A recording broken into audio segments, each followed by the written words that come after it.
Okay, shalom, everyone. This is Gidon Ariel, and here's my friend Abigail.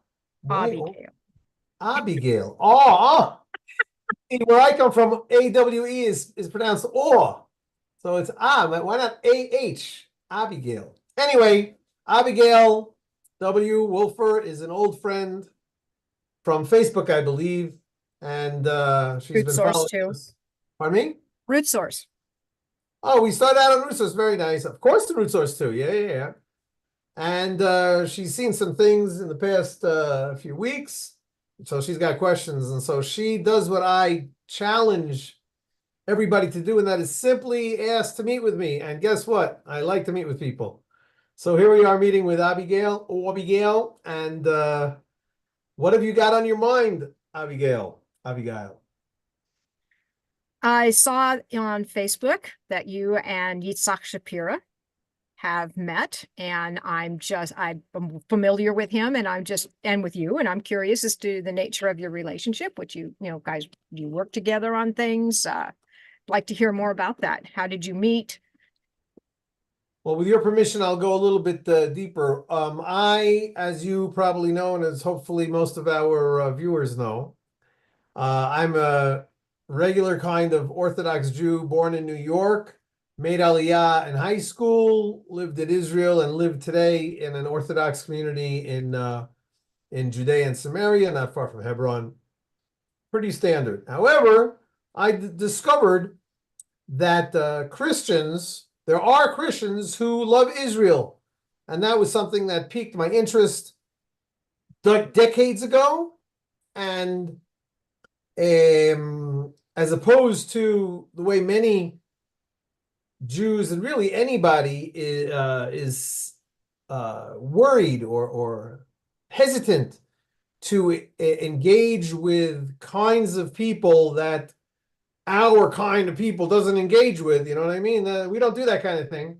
Like what was it? The Montagues and the Clarinets? I don't remember Romeo and Juliet. Who are they? One of them was a Montague, the other ones I forget. Anyway, but I said, I don't care, especially, as I often say, since I've become a very proud and confident Jew because I'm becoming Israeli.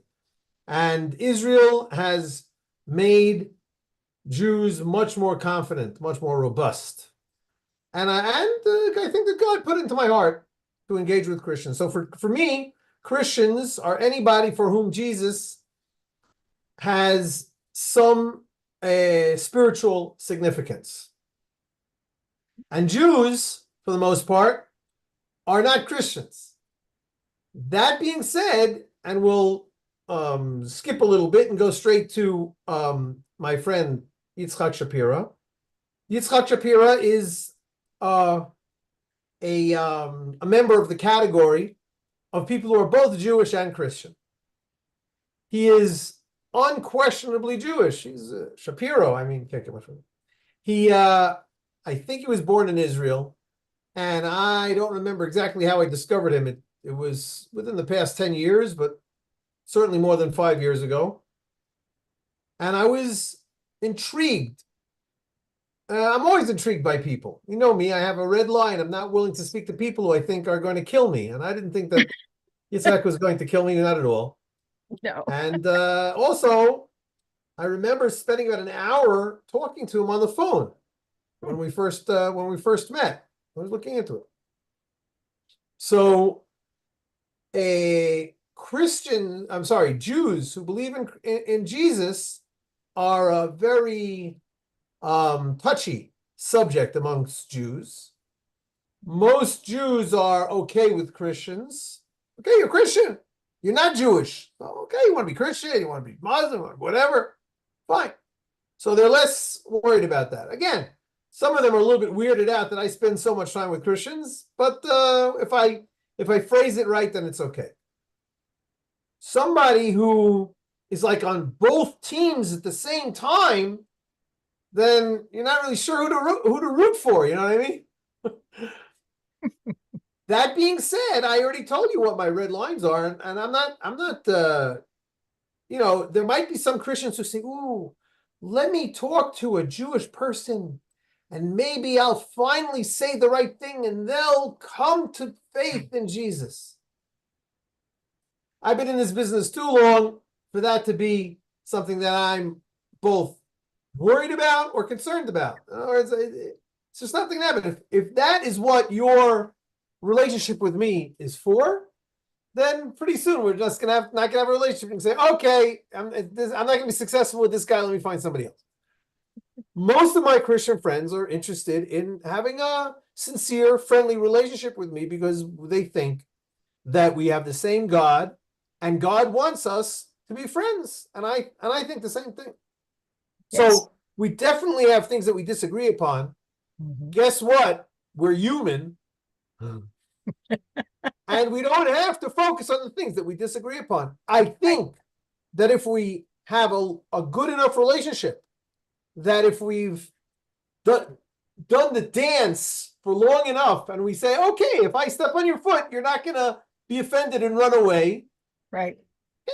Once we've established a high enough level of trust, then we can start engaging about the topics that are more touchy. Simple as that. Yeah. People have seen, like, again, in general with Christians, it took a long time for me to, I don't know how long it took. It's been a long time. But it took time for me to say, you know what, I don't, at first I said, I don't really want to talk about that. Let's not talk about that. It's a touchy subject.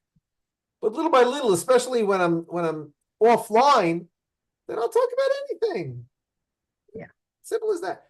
Again, and now we're coming back to to Christian Jews. As I say again, most people will be upset at that phrase of that terminology. But as far as I'm concerned, anybody for whom Jesus has spiritual significance, Mhm. means he's God, that means he's a Messiah, that means he will be the Messiah, that he's part of the Trinity, isn't part of the Trinity. Everybody's got their whatchamacallit, their list of faith, their statement of faith.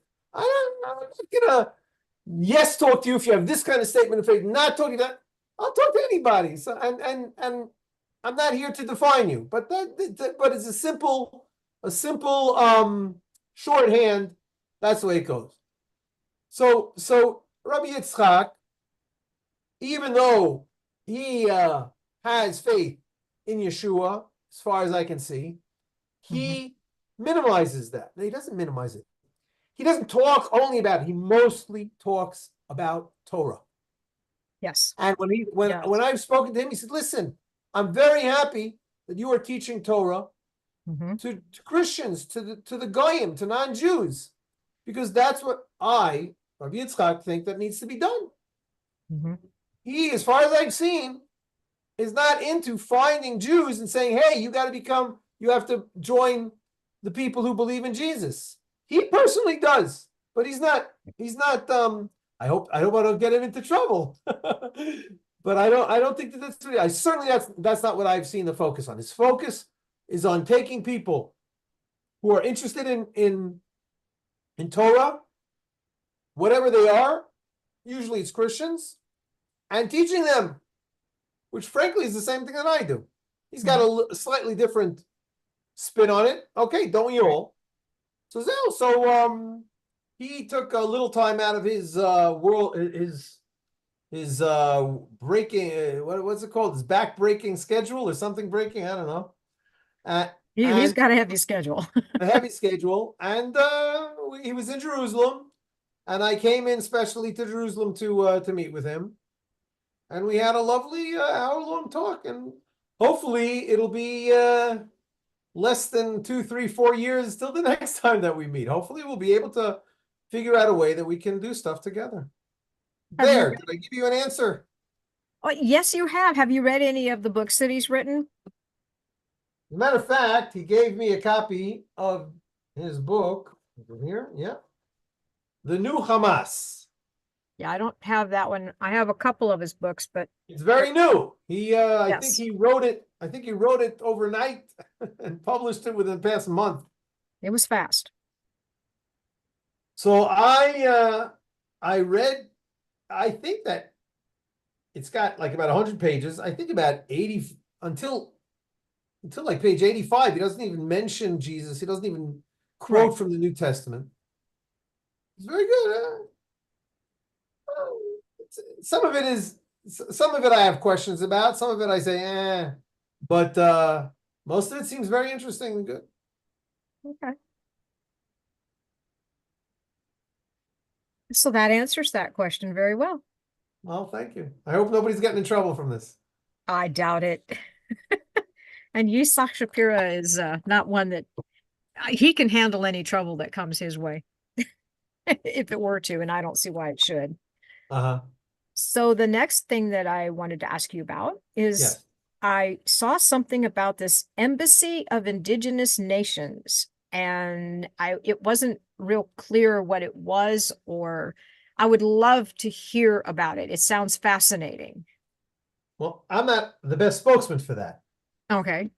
but it seems to me that there are many indigenous nations. When we think of indigenous nations, Hmm. I think mostly think of Indian tribes, of North American Indian tribes.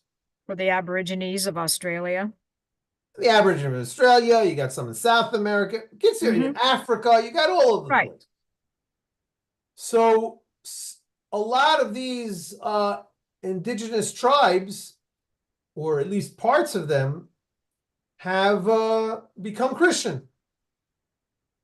I don't know. I think that they were indigenous tribes before they became Christian. So they were discovered by some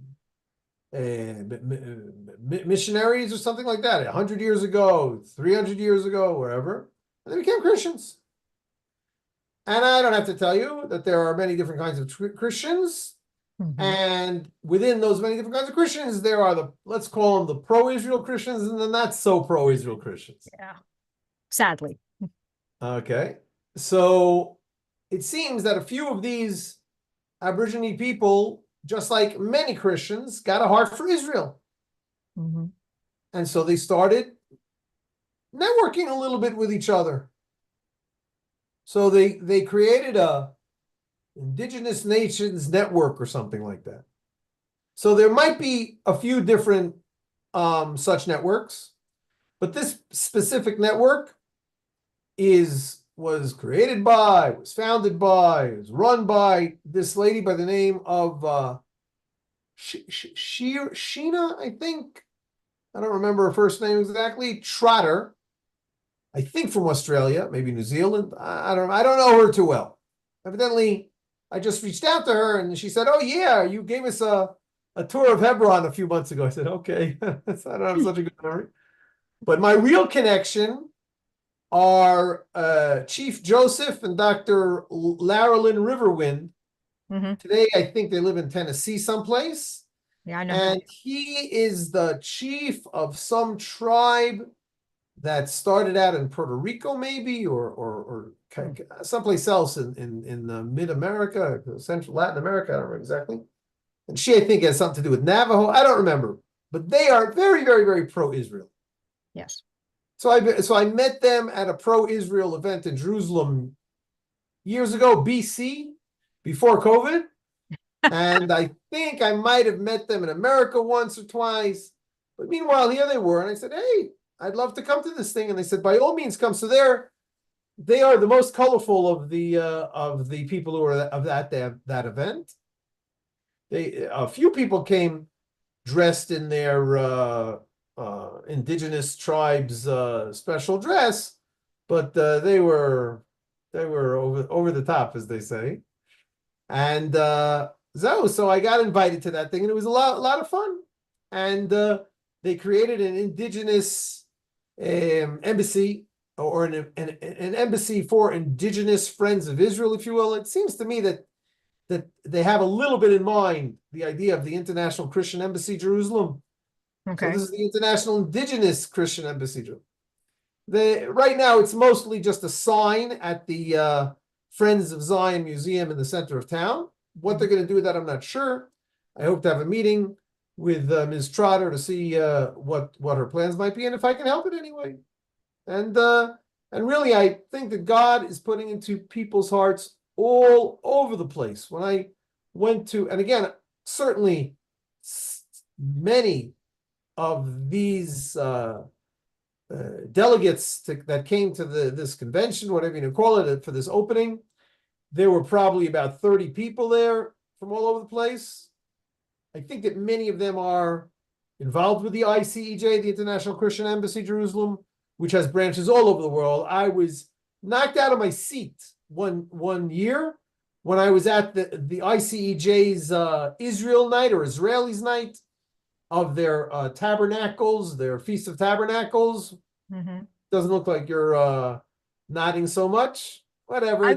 I'm somewhat familiar with what you're talking about. It's an annual convention.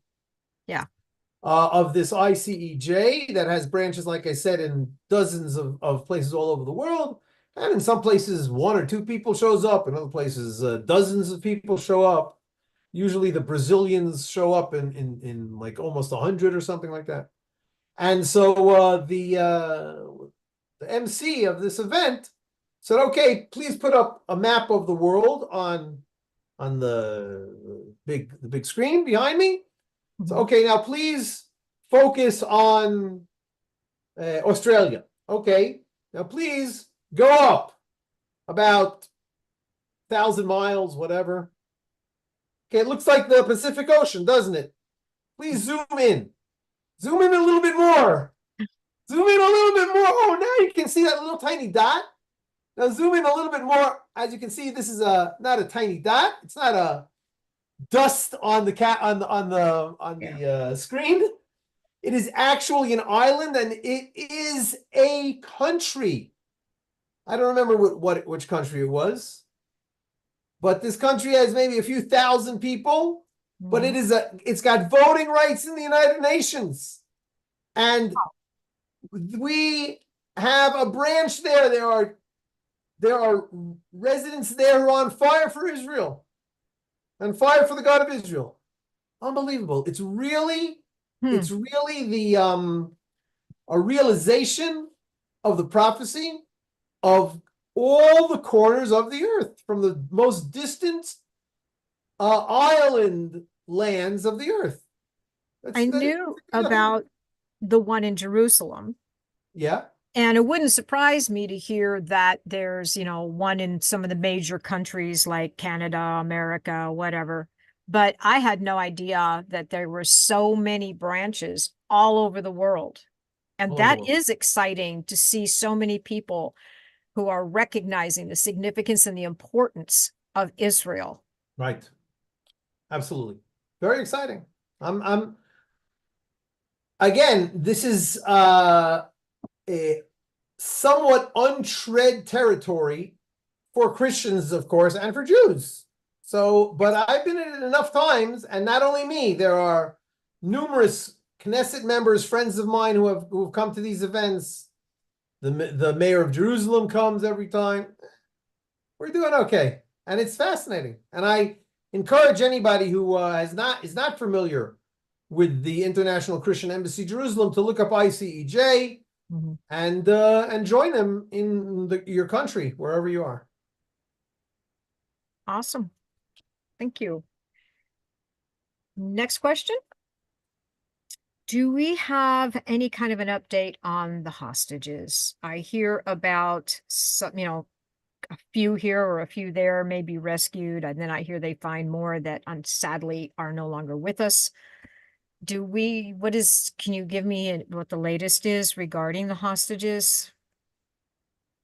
Well, the latest thing we're talking about, like with an hour ago. Wow, that's latest. And this is like internal stuff that you're not really going to notice, that there has been, of course, a chair of the committee of the hostage families. There today, I think, are about 135 hostages. Some of them are brothers and sisters or married couples, so kids, and all sorts of stuff like that. So it's not exactly that there are 135 families, Right. And it's not exactly clear who's who and who's and what's what. But it's from my own perspective, and I think that I'm far from the only person who feels this way. Unfortunately, this issue, as much as we try to pretend that it is a completely consensus issue, and it should be a completely consensus issue, it has been, we felt that it has been being pushed to be political, i.e., politics is pro Netanyahu or against, are you for Netanyahu or against Netanyahu? So this chairperson of the hostage families committee, before the 7th of October, you might remember, Israel was in a ruckus of political. So evidently, this person, I think his name is Ronain Sur. I didn't get a chance even to look it up. He was very active in the anti-Netanyahu camp. Mm-hmm. And then I think one of his relatives got kidnapped. So he said, perfect, now I'm going to change my hat, but I haven't changed my spots. Mm-hmm. And so he was running this as a thinly veiled anti-government, anti-Netanyahu project, which the media was only too happy to encourage, because the media is mostly anti-Netanyahu. Anyway, today he just quit. He resigned from being the chair. Again, you don't like to air your dirty laundry. Right. But from what I'm understanding, I think that enough people of the family said, no, you're taking this too strong against Netanyahu. We don't want to be so strong against Netanyahu. Give the guy a chance. And we certainly aren't necessary. We certainly don't think that we should use this to topple Netanyahu. We may or may not agree with Netanyahu, but now's not the time. Let's be what we say that we are. So that's the latest. The second latest was last week. Two older gentlemen. I say older. One of them was my age. I think it was 61, maybe 65. The other one was 70, something like that. And they were saved. It's not the right word. They were rescued in an IDF, an Israel Defense Force, the Israeli military action. You had intelligence. They found out where these two guys were. They came in quietly. They hoped that the door would be unlocked. It wasn't, so they had to blow it open, and that already became less secret. And then they started shooting, and they managed to kill some of the hostage takers, but they managed to save the two hostages. They hugged them. Yes. And they managed to get them out. I saw that. One of them had no shoes, and one of the IDF soldiers literally picked him up and carried him, and then in the helicopter gave him his shoes. Amazing. I saw some details about that. I also saw that it came out that the medicines that were supposed to go to the hostages were never delivered to the hostages. Again, I don't least think not that to they found, them. I don't think that they found every single medication, and they've only been in touch with these two hostages. In other words, when they gave the medication, since then they've only been in touch with these two hostages, and I think that they were in, I mean, when you're 60 or 70 years old, you're taking medications. And so they probably said, "Now we didn't get anything," and then they found a whole bunch of others. But I don't know that again. I didn't look it up for this meeting, that they found all the medications, every single medication that they had numbered, that they went in. Not a single one was given out. I don't know. Yeah, those two. The big problem here is that the hostages are being held in various separate places. Yeah. So it's very, very difficult. You know, with the Entebbe hostage raid, they were all in one place. So that was a lot easier. Except for one. Yeah. Israel, it's always, okay, what have you done for me lately? And he said, okay, you did that, okay, now let's see if you can do this. And we try to do it. Yeah. So we're only going to hope that things are going to get better. right now, most of the Gazans are concentrated in the southern part of Gaza Strip. Mhm. When I say the Gazans, I mean the residents of the entire Gaza Strip, not just the city of Gaza. Um, I think they're now mostly in the city of called Rafah in English, Rafia, we call it in Hebrew. And I'm seeing that the Egyptians are preparing some sort of a camp on the other side of their border. So I do hope that we'll be able to temporarily put hundreds of thousands of those Gazans into that camp that the Egyptians are preparing for, and we'll be able to get to the bottom of all of this. Kill as many all the Hamasnikim, any Hamasnik that doesn't surrender, and hundreds have. And when a Hamasnik surrenders, then they are interrogated, and that only helps us to find more Hamasnikim. So we definitely want them to surrender, but there's going to be no Hamasnik that is going to be able to do what they've been doing until now. Yeah. Before we're by the time we're done, and we're hoping to kill anybody who doesn't surrender. So that is what we want to do. And of course, we also want to get and rescue as many of the hostages as we can. And we understand. I don't really understand this, but I think that the understanding is that most of them are now in the south. They brought them to the south in their tunnels. We'll see.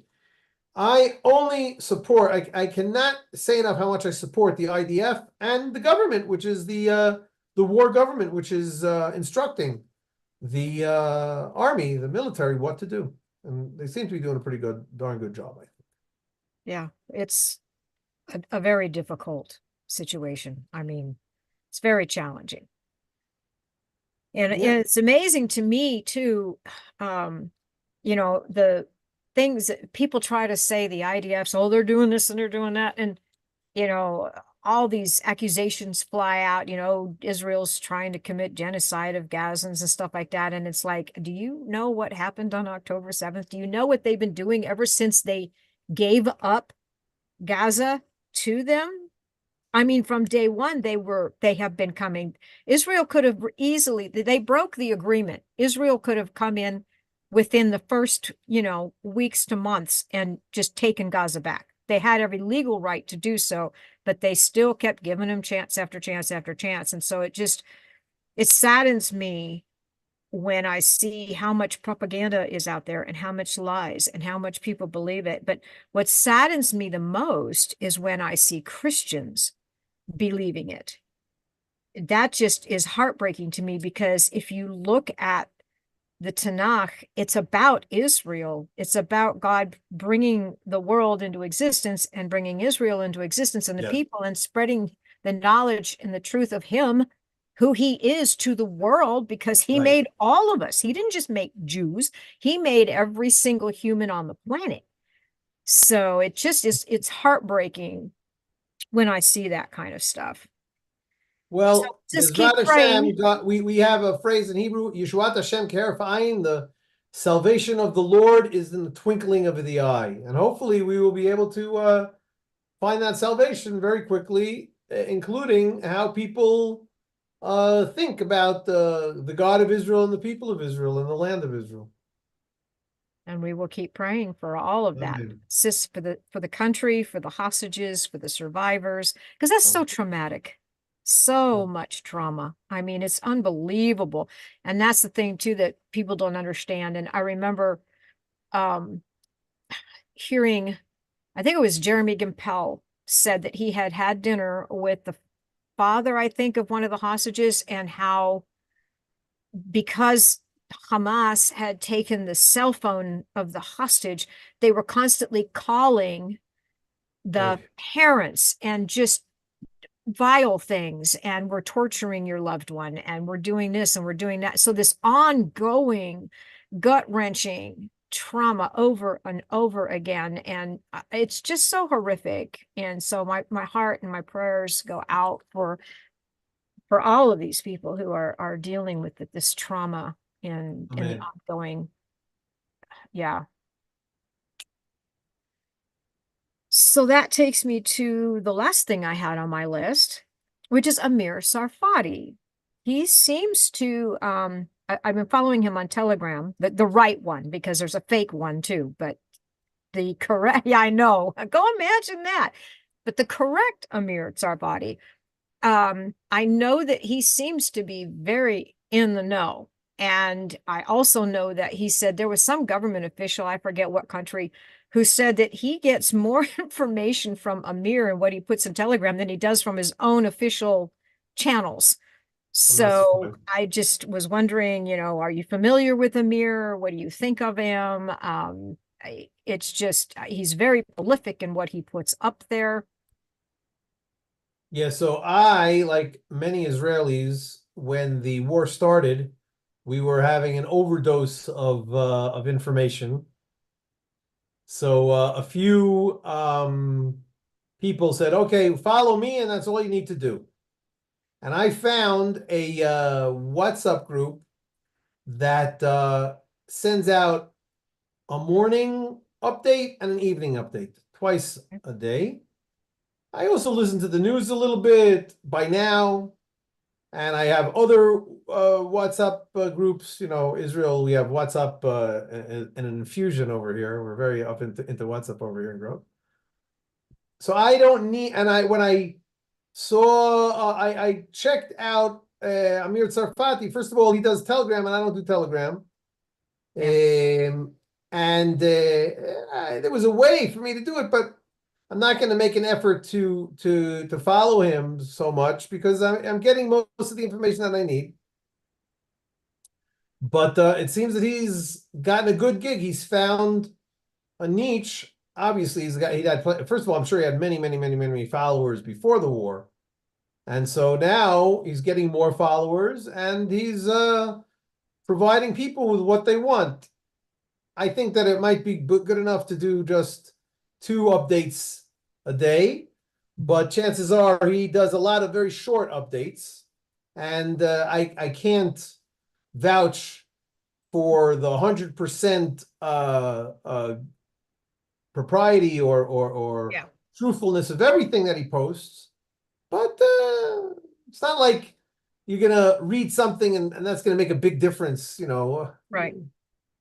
Well, I know on there is a link where you can actually read everything of his on Telegram without having Telegram. Right. So I found that, Yeah, but I'm too busy to go in and to check it all the yeah. time. He's very prolific. He does do I don't know if it's daily or weekly. He does send out like an update in an email format for those that, prefer that. Like me. Yeah, It's I think he's not one of the reasons for the use of Telegram by some people that I know is the fact that they can put stuff up there that would get censored elsewhere. yeah. Like some of the videos of what has happened so that Right, people right, can right. actually see, hey, this you want proof? Here's your proof of what happened. I Because of my history and background, I tend to shy away personally. Very I've good. seen a few things just enough, but I tend to shy away from that. But thankfully they come with like some kind of a screen over it. So you have to click on it to see it. You can scroll through, but yeah, I don't have time to read all of his stuff either. Again, I don't stick with one source. I stick with multiple sources, but that he seems to be a big one. That's why I was just kind of Yes, for curious if sure, you for knew sure. anything about him. Um, yeah, I so I subscribe to the Israeli government press office releases in email, mm, and that is, you see a lot of, first of all, the prime minister's office, he sends out his press releases through that, and other interesting things when the archaeological the Ministry of Archaeology or whatever it is, they yes. discover something interesting, and that's where I see it. It's a lot of fun.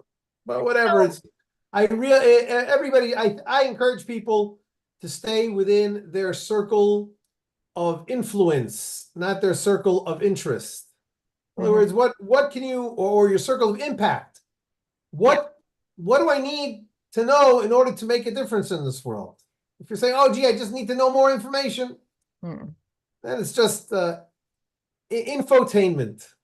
Well, that's where I've taken screenshots of some of the things, like, for example, that Amir and others have shared. I will take screenshots and then I will put it on the few social media sites that I am from Yes. to kind of get the truth and the information out there. You mentioned the Israeli government, I guess like emails or whatever that they send out. Yes. Is that all in Hebrew, or is there like an English version that people could perhaps get for No, that direct it's yeah. information? I guess that they have a Hebrew version also, but I'm talking about the English version. Oh, okay. So if you look up the Israeli Government Press Office, then you'll find their website and you can subscribe there. Okay. It's So they kind of send nice out, I to don't know, get about things. a dozen emails a day, but it's easy to delete. Yeah, yeah, Yeah, I little can't by little, possibly. you figure out. Little by little, you figure out what's interesting, and they Yeah, usually do a pretty good job of the subject line. So if the subject line interests you, then you open it. If not, then not. right, right. Well, it's nice to get sources of information, or I should say, it's nice to get information close to the original source, as close as possible. So that's pretty, can't get much closer than that. So we are a root source, and so we're happy to help you get to the source. Right on. So, anything else, Abigail? Those were the questions that I had for today. I'm sure I will come up with some more within the next 2 weeks. I'm happy to field them, and if anybody else is watching this and you have a question for me, please send it to me, and maybe we'll feature you if you'd like to be. I'm very happy. We know this. I think was about 40 minutes. This time that we've had together, but even a short 5-10 minute question and answer is also good. So Zell, I'll see you later. I got another call coming up soon. All righty. Shalom, shalom. Shalom.